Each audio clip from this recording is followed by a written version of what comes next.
देखिए, दिल्ली में आज बीजेपी की बड़ी बैठक होने वाली है। केंद्रीय मंत्री गिरिराज सिंह के आवास पर यह बैठक होगी। बिहार बीजेपी के प्रमुख नेताओं की बैठक होगी। डिप्टी सीएम सम्राट चौधरी और विजय सिन्हा इस बैठक में मौजूद रहेंगे। विनोद तावड़े और दिलीप जायसवाल भी शामिल होंगे।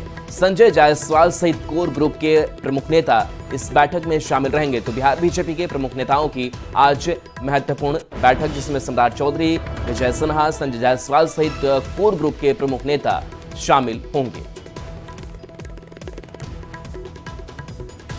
और इसी बीच दिल्ली से ही एक और बड़ी खबर आ रही है। संगठन चुनाव को लेकर बीजेपी की अहम बैठक होनी है और आज दिल्ली में बीजेपी की ये बड़ी बैठक होगी। बीजेपी अध्यक्ष जेपी नड्डा की अध्यक्षता में ये बैठक होनी है। दोपहर 12 बजे से बीजेपी मुख्यालय विस्तार में होगी बैठक और मंडल से लेकर प्रदेश अध्यक्ष तक के चुनाव की तारीखों को तय कर दिया जाएगा।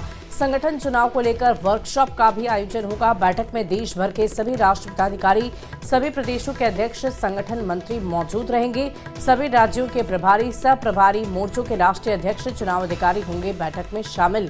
तो ये बैठक कई मायनों में बहुत ही महत्वपूर्ण है। बीजेपी मुख्यालय में ये बैठक होनी है। पार्टी के भीतर ही चुनाव को लेकर तैयारियां की जा रही है, जिसके मद्देनजर पार्टी के सभी वरिष्ठ नेता इस बैठक में शामिल होंगे। बिहार में 4 सीटों पर हुए उपचुनाव के नतीजे का इंतजार बेसब्री से किया जा रहा है। आमने सामने की लड़ाई में एनडीए और इंडिया अलायंस के नेता अपनी अपनी जीत के दावे कर रहे हैं। हालांकि पहली बार चुनाव लड़ रही पीके की नई पार्टी भी त्रिकोणात्मक लड़ाई में जीत का परचम लहराने की बात कह रही है। ये रिपोर्ट देखिए।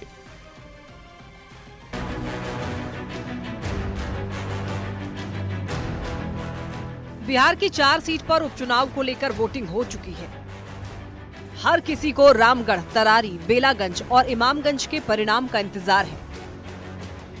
अगले साल होने वाले इलेक्शन से पहले इस उपचुनाव को सेमीफाइनल मुकाबले के तौर पर आंका जा रहा है, क्योंकि दोनों ओर से कांटे की लड़ाई देखी जा रही है।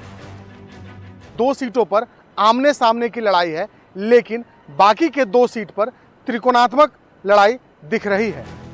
उपचुनाव में एनडीए और इंडिया अलायंस के बीच सीधी लड़ाई है। एनडीए की ओर से बीजेपी के 2, जेडीयू और हम के 1 प्रत्याशी चुनावी मैदान में हैं, जिनका मुकाबला आरजेडी के 3 और सीपीआई-एमएल के 1 उम्मीदवार से है। एनडीए और इंडिया अलायंस के नेता अपनी अपनी जीत के दावे कर रहे हैं।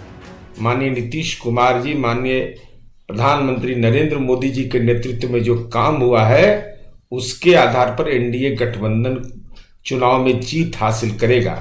हम एक और छलांग लगा सकते हैं। इमामगंज में हमारी पकड़ मजबूत हुई है और मजबूत पहले से भी रहा है। उम्मीद करते हैं कि वह भी सीट हम जीतेंगे। 2020 के चुनाव में इन 4 में से 3 सीट पर महागठबंधन की जीत हुई थी। इस बार आरजेडी इमामगंज